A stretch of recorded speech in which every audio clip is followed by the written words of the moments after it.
নবীর উম্মতের দলেরা একটু ধৈর্য এবং মনোযোগ দিয়ে বয়ানটা শ্রবণ করার চেষ্টা করেন। তো যেই কথা বলতেছিলাম, আল্লাহ তাআলা বলে বান্দা ইন্নাল্লাযীনা কাফারু মিন আহলিল কিতাবি ওয়াল মুশরিকিনা, এখানে তিনটা দোষের কথা বলেছেন।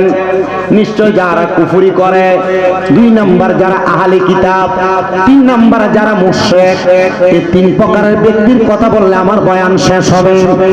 আল্লাহ তাআলা বলে বান্দা কুফরি করে ওই বান্দারা যারা দুনিয়ার জমিনের মধ্যে আল্লাহর কোরআন এবং রাসূলের পাকের হাদিস এগুলার আইনের বিরোধিতা করে, অথবা আল্লাহ তাআলা যা আদেশ করেছেন, যা নিষেধ করেছেন, আদেশটাকে অমান্য করে সে এই কাজগুলা করে না, নিষেধটাকে অমান্য করে বান্দার পক্ষে কাজকর্ম করে, তখন ওই বান্দাটা দুনিয়ার জমিন থেকে কবরে গেলে তার ঠিকানা হবে জাহান্নাম। ইয়া রাসূলুল্লাহ, ইয়া হাবিবাল্লাহ, নবী আপনার কাছে জানতে চাই কেমন জাহান্নাম হবে, আর ওই মানুষগুলা কারা আপনি নবী বলেন না?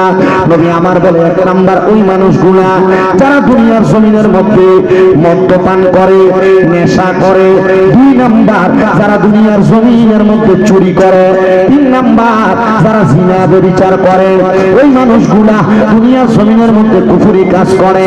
ইয়া রাসূলুল্লাহ, এমন কুফরি কর্মকাণ্ড করনেওয়ালা ব্যক্তির ব্যাপারে আপনি আমারে জানিয়ে দেন।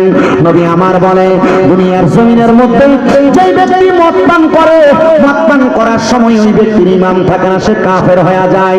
চিন্তা করবেন, যে ব্যক্তি নেশা করে, গাঞ্জা, ইয়াবা, এমন ট্যাবলেট যারা পান করে, ডাইরেক্ট কথা বলে দিচ্ছি বাবাজিরা, যারা নেশা করে ওই মানুষগুলোর ব্যাপারে বলা হচ্ছে তারা যখন নেশা করে তখন আর ওই ব্যক্তির ঈমানটা থাকে না, তখন সে কাফেরে পরিণত হয়ে যায়। কোন মানুষ যদি চুরি করে, চুরি করার কারণে ওই মানুষের ঈমান থাকে না, ইয়া রাসূলুল্লাহ কারণটা কি? নবী আমার বলে চোরটা চুরি করার সময় বেঈমান হয়ে যায়, ওজনে যে কম দেয় মানুষকে, ওজনে কম দেওয়ার কারণে তখন সে আসলে চুরি করে, কারণ সে আপনার কাছে 1 কেজি মাল ক্রয় করেছে, কিন্তু ওজনে কম দিয়া তাকে যে আপনি কম দিলেন, এটার কারণে আপনি ঈমান হারা হয়ে যান। নবী আমার বলে দুনিয়ার জমিনের মধ্যে যারা জিনা ব্যভিচার করে, ওই জিনা করনেওয়ালা বান্দাটাও বেঈমান হয়ে যায়, কারণ সে যখন জিনা করে তখন তার ঈমানটা থাকে না। এবার রহমাতুল লিল আলামিন নবীজি কুফরির কথা বলার পরে আহলে কিতাবের কথা বলতেছে। দেখবেন সমাজে মাঝে মাঝে এমন নব্য আবিষ্কৃত মানুষ দেখা যায়, হঠাৎ হুজুর বলে, হুজুর কেমন? হঠাৎ হুজুর জানতে চাই।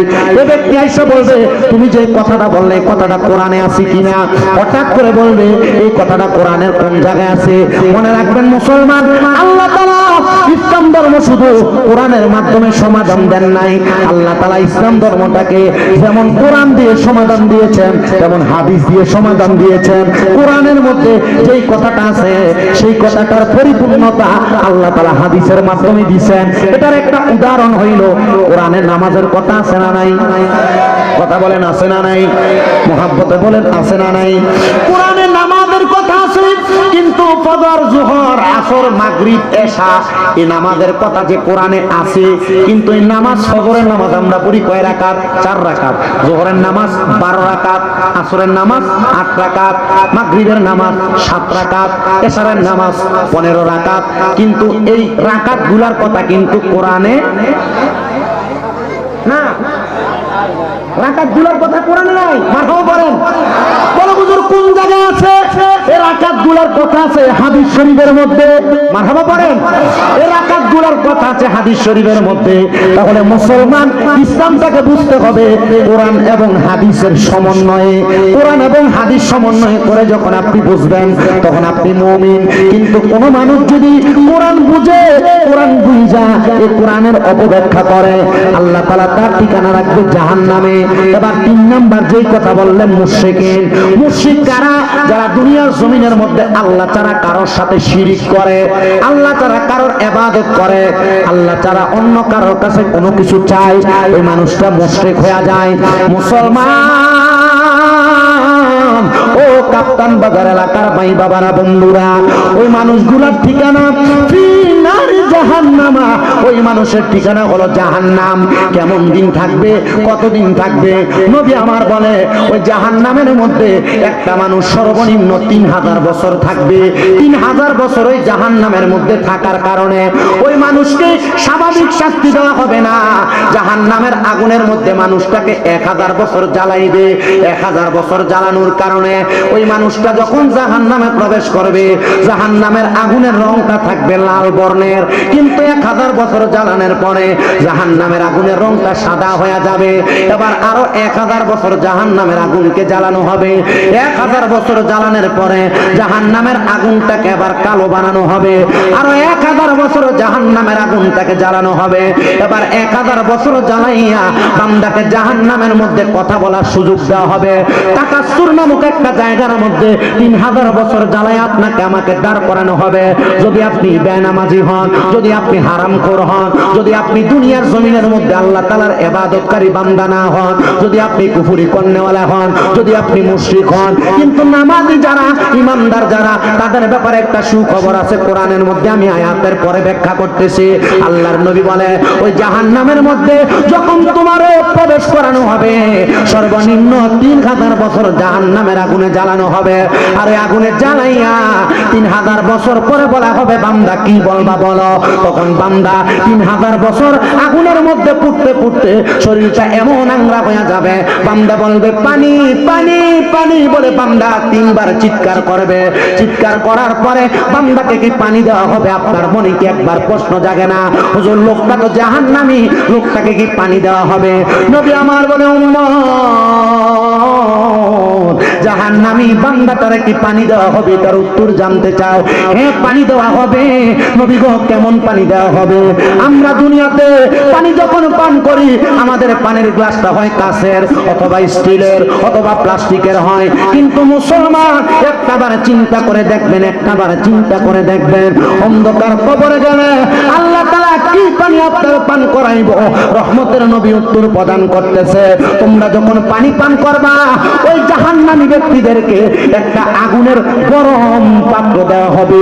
যে পাত্রটা হবে লোহার পাত্র। লোহাকে যখন আগুনের মধ্যে দেওয়া হয়, দেখবেন উত্তপ্ত কয়লার মতো গরম হয়ে থাকে। কথা বলেন না? লোহার পাত্র যখন আগুনের মধ্যে দেওয়া হয়, দেখবেন লোহার পাত্রটা উত্তপ্ত কয়লার মতো দেখা যায়। তখন ওই বান্দা উত্তপ্ত গরম ওই কাপের মধ্যে আপনি মনে করেছেন আপনাকে মিনারেল ওয়াটার সাদা পানি দেওয়া হবে না রে মুসলমান। অন্য জাহান্নামীদেরকে জাহান্নামের আগুনের মধ্যে যে জ্বালাইলো, জাহান্নামের আগুনের মধ্যে যে পুরাইলো, ওই জাহান্নামীদের রক্ত এবং পুঁজগুলো নিচে পড়ছে। ওই রক্ত এবং পুঁজগুলা ওই লোহার গরম পাত্রের মধ্যে নেওয়া হবে আপনাকে পান করানোর জন্য।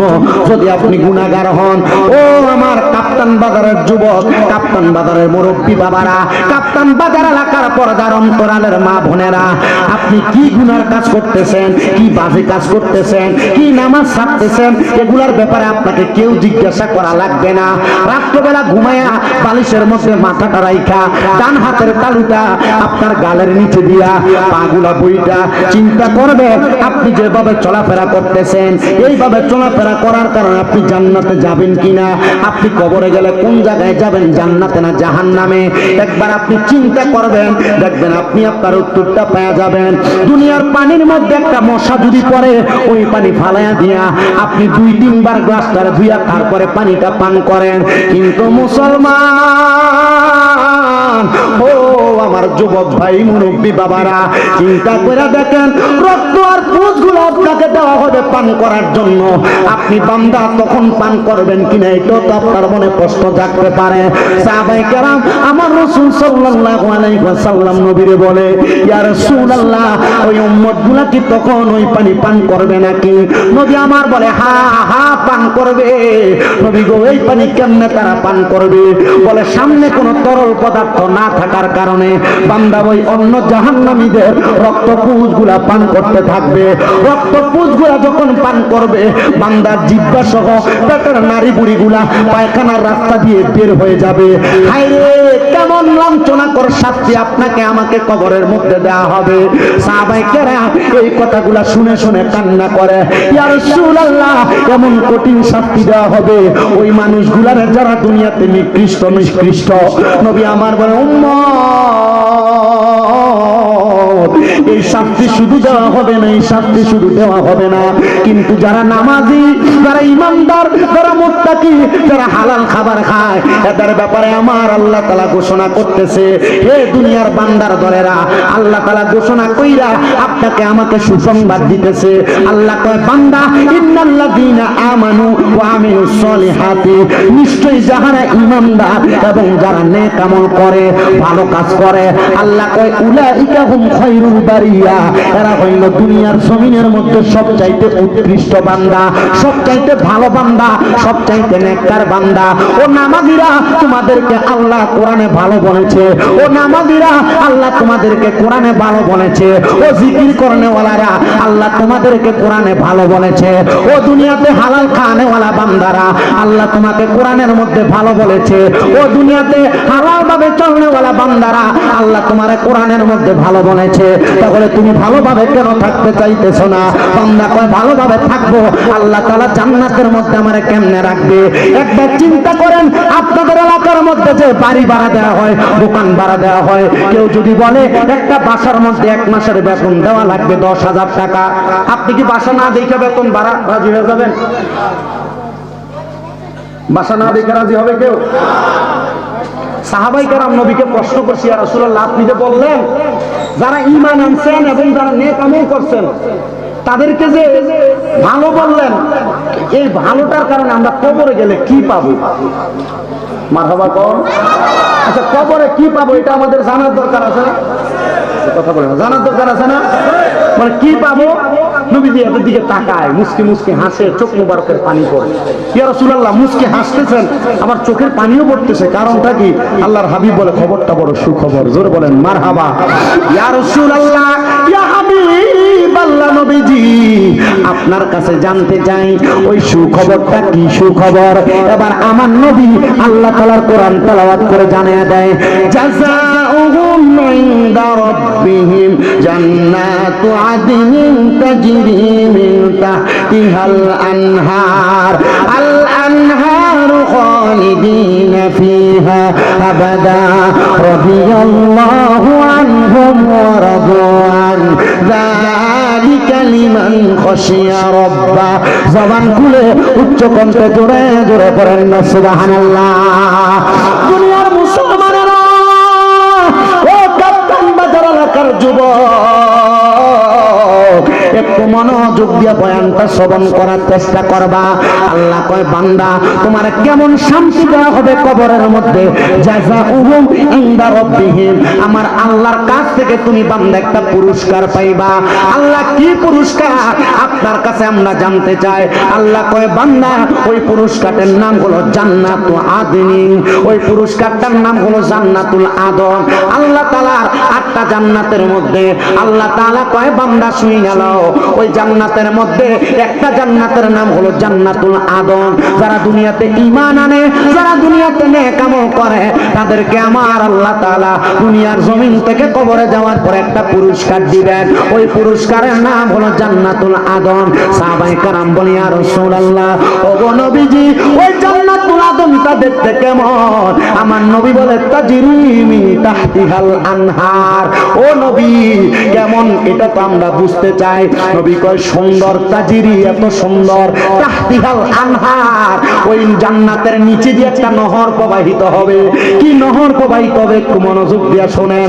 হাদিস শরীফে ওই নহরের ব্যাপারে বলা হচ্ছে, ওই নহরের মধ্যে এক প্রকারের পানি থাকবে না, ওই নহরের মধ্যে 4 প্রকারের পানি থাকবে।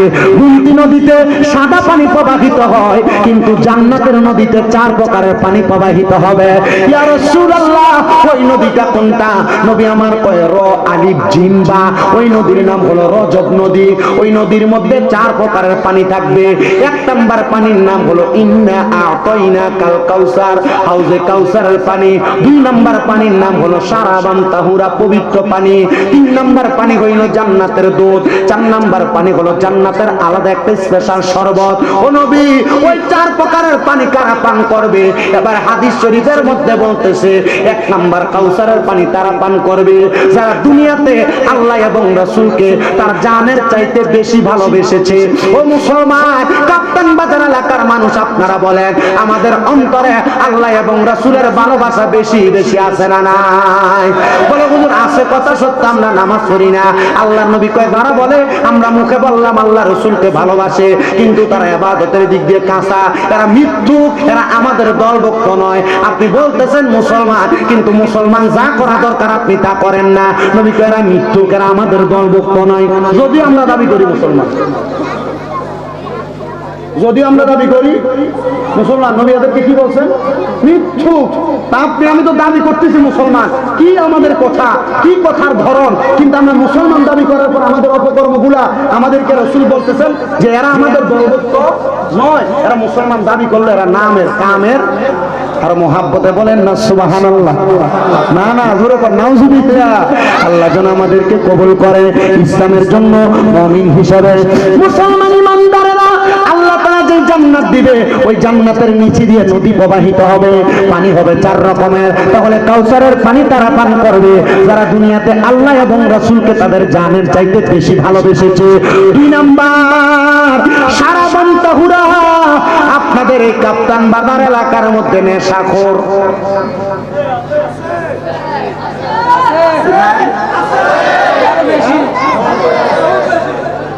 আপনার কথা বলেন না বাবা, ইয়াবা, গান্দাখোর, মানে কাপড় রেখে দিতে পারে না, চুরি করে জায়গা। মানুষের রাস্তাঘাটে কোনো কিছু রাখতে পারে না, সব লয়ে জায়গা। আর যেই দেশের ভিতরে মনে করেন যে একটা গ্যাসের লাইন যে তারা মেরে রাখা লাগে, এই দেশের ভিতরে মুসলমান আছে কেমন বুঝতাম? কথা কয় না কি লেগে?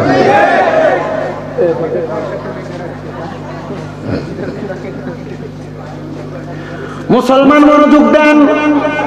এই নেশাখোরদের ব্যাপারে আল্লাহর হাবিব সাল্লাল্লাহু আলাইহি সাল্লাম কি বলে? যারা নেশা করবে, যারা দুনিয়ার জমিনের মধ্যে থেকে কবরে যাওয়ার পর কখনো সারাবান তাহুরা পান করবে না। এক কথায় দুনিয়ার জমিনে তার সামনে সুযোগ ছিল যে নেশা করবে, তার বন্ধু বান্ধব বলতেছে তুমি পান করো, কিন্তু বান্দা পান করে নাই। ওই বান্দাকে পান করানো হবে সারাবান তাহুরা। এই পৃথিবীতে, এই বাংলাদেশের মধ্যে যারা নেশা করে, স্বাভাবিকভাবে সিগারেট খায়, আছে না? সিগারেট খায়, আছে না? এটা কিন্তু নেশা মনে করে না, কোন রকম খায়, কি ওইটা খাইলে, আছে না? একবার নরমালি বিষয় মনে করতেছে। মনে রাখবেন, এই পৃথিবী বলেন, এই বাংলাদেশ বলেন, বাংলাদেশের মধ্যে যেই ছেলেরা সিগারেট খায়, এদেরকে সিগারেট খোর বানানোর মূল কারণ তার যে কোনো একটা বন্ধু। কেন? মনে করেন একজন বন্ধু খায়, কথার কথা বলছে, বন্ধু তুমি খাও না, আজকে একবার খাইলে কি হবে? এই একবার খাওয়ায় তোমার জীবন নাশ করে দিতেছে তোমার ওই বন্ধু। আসলে এটা বন্ধু না, তোমার প্রত্যক্ষ এবং প্রকাশ্য শত্রু হচ্ছে সে। কথা কি বুঝতে পারতেছেন? এই জন্য নেশার সাথে যাদেরকে সম্পৃক্ত করা হয়, একবার দুইবারের নাম দিয়ে বাংলাদেশের যুব সমাজদেরকে নষ্টের পথে, বাজে পথে নিয়ে যাচ্ছে এই বন্ধু নামক দুশ্মনরা। কি আপনি বন্ধু যাচাই করবেন? আল্লাহর হাবিব বলে এমন বন্ধু যাচাই করো যার দ্বারা তুমি দ্বীন এবং ইসলামের ব্যাপারে ভালো থাকতে পারবা। আপনার বন্ধু হুইটটা হোক, কথা কন না কেন? তাহলে সারাবান তাহুরা পবিত্র পানি তারা পান করবে যারা কোনোদিন নেশা করে নাই। নবী আমার বলে 3 নাম্বার জান্নাতের দুগ্ধ তারা পান করবে। ইয়া রাসূলুল্লাহ, কারা পান করবে? নবীজি রহমতের নবী আমার বলে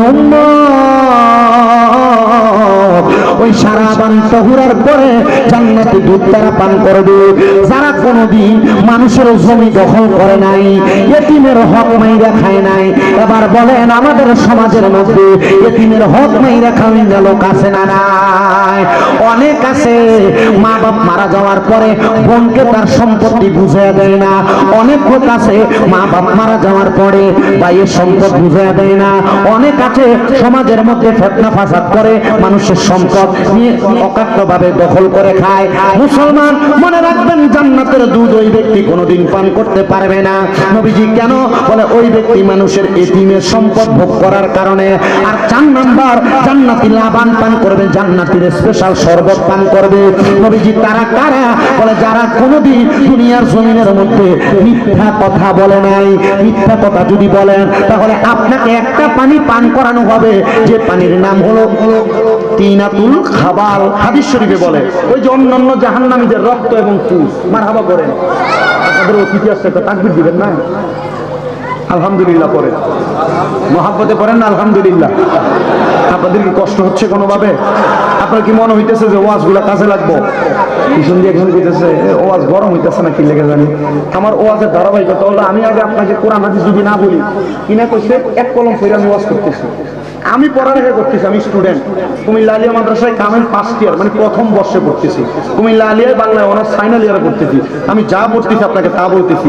যদি এখন কোরআন হাদিস সম্মত কথাগুলো আপনাকে না বলে দিয়ে যায়, তখন আগামীকালকে ঠিক সেটাই বলবে যে আসলে কোরআন হাদিসের কিছু বলে নাই। এতক্ষণ যা বলছি কোরআন হাদিস সম্মত কিনা। কালকে যেগুলা বিরোধিতা করবে মনে করেন হয় সুদখোর, নয় ঘুষখোর, নয় ফরর হক মাইরা খায়, নয় হারাম খায়, নয় নেশা করে। কারণ এই কথাগুলো তাদের বিরুদ্ধেই গেছে। কি কথা বলেন না কেন? যদি আমার একটা কথাকে সে অস্বীকার করে, তাহলে মনে করবেন এই কথাকে আমারকে অস্বীকার করে না, কোরআনকে অস্বীকার করা। আমি কোরআন থেকে বলছি, আপনার ভালো লাগলে মানবেন, না লাগলে অস্বীকার করে আপনি আপনার মতো থাকবেন। কিন্তু যদি গীবত করেন, আল্লাহর নবী বলে আল গীবাতু আসাদ্দু মিনাজ জিনা। গীবত যদি কেউ করে তাহলে এই জিনার গুনাহ তার আমলনামায় দেওয়া হয়। নবীজি জিনার গুনাহ কি বলে? নবীজি বলতেছে কেউ যদি কারোর নামে গীবত করে, তাহলে সেই ব্যক্তি তার আম্মার সাথে, তার মায়ের সাথে 70 বার মেলামেশা করলে সেই গুনাহ হবে, তার আমলনামায় সেই গুনাহ হবে। তা আপনারা যারা এখানে বসছেন, মানুষের নামে চা দোকানে বৈশা, রাস্তাঘাটে বৈশা গীবত করতে বড় সাবধান। কেন? কারণ আপনি আপনার মায়ের সাথে মেলামেশা করলে যে গুনাহ, এই গীবত করার কারণে আপনার আমলনামায় সেই গুনাহ হবে। তো এমন জিনা করা ব্যক্তি কি, ওই যে আগে দিয়ে বলছিলাম, জিনা যারা করে তারা কি ইমানদার থাকে না কাফের হয়? বলেন, ইমানদার থাকে না কাফের হয়? আপনি কাফের রূপান্তরিত হয়ে যাবেন, তাহলে গীবত করা যাবে। নবীজি আবার অন্য হাদিসে বলছেন যে দুনিয়ার মানুষ, শোনো, দুনিয়াতে কোনো মানুষ যদি গীবত করে, ওই ব্যক্তিকে যদি বলা হয় তুমি তোমার মরা ভাইকে সামনে রেখা তার শরীরের এক টুকরা গোশত কামড়ায় খাও, খাইতে পারবা? নবীজি বলছে রহমতের নবীজির উত্তর, না, খাইতে পারবে না। কিন্তু যারা গীবত করে সেজন্য তার মৃত ভাইয়ের গোশত কামড়ায় খায়। মহাব্বতে পড়েন নাউজুবিল্লাহ।